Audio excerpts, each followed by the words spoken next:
বর্তমানে এআই প্রযুক্তি নিয়ে অনেক আলেমদের মুখে শুনেছি এটা নাকি দাজ্জালের অনেক বড় ফিতনা, দাজ্জাল নাকি এই প্রযুক্তির দ্বারা মানুষের ফিতনায় ফেলবে। এই কথাটি কতখানি যুক্তিসঙ্গত তা কোন হাদিসের আলোকে পেশ করুন, আর এআই সম্পর্কে কিছু দিক নির্দেশনামূলক বার্তা দিন। এআইকে দাজ্জালের ফিতনা বলছেন অনেকে, এটা তাদের গবেষণা, এটা তাদের ইস্তিহাদ, লাহু ফাহাম, যিনি বলেছেন এটা কোনো হাতমি বিষয় না, এটা কোনো কোরআন সুন্নাহ বর্ণিত মানসুস কোনো বিষয় না যে হ্যাঁ এআই এর ব্যাপারে হাদিস কোরআন আসছে।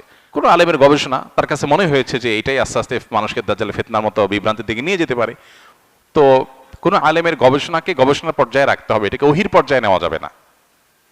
এটা হতে পারে, নাও হতে পারে, দাজ্জালের ফিতনাটা অন্য কোনোটা থেকে আসতে পারে, এগুলো কোনোটাকে নিশ্চিত বলার সুযোগ নেই। হ্যাঁ, আমাদের কাছে যদি মনে হয় যে না এটা দাজ্জালের ফিতনা, এটা থেকেই মনে হয় আসবে, তাহলে সেটাকে সেভাবে বলা উচিত, যেটা আমার ধারণা, আমার মনে হয়।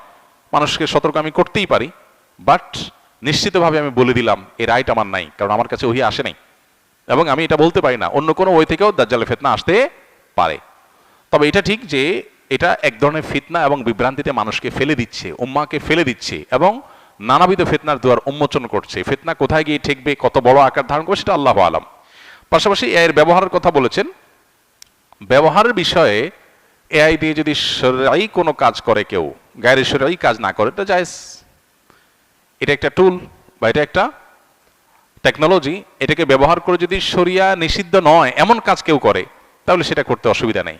কিন্তু শরিয়া যেটা নিষিদ্ধ সেরকম কাজ যদি কেউ করে, প্রতারণামূলক কিছু করলো, কোনো সৃষ্টির অবয়ব তৈরি করলো, এমন কিছু করলো যেটা শরিয়া অনুমোদন করে না, তাহলে সেটা এআই দিয়ে করলেও নাজায়েজ হবে, অন্য কোনোভাবে করলেও কি হবে, নাজায়েজ হবে, হারাম হবে।